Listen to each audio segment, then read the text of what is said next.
श्रीलक्ष्मी श्रीमहालक्ष्मी क्षीरसागर कन्यका उत्तिष्ठ हरिसम्प्रीते भक्तानां भाग्यदायिनी।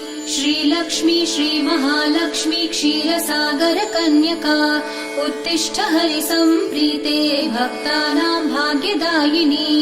उत्तिष्ठोत्तिष्ठ श्रीलक्ष्मी विष्णुवक्षस्थलालये उत्तिष्ठ करुणापूर्णे लोकानां शुभदायिनी। उत्तिष्ठोत्तिष्ठ श्रीलक्ष्मी विष्णुवक्षस्थलालये उत्तिष्ठ करुणापूर्णे लोकानां शुभदायिनी।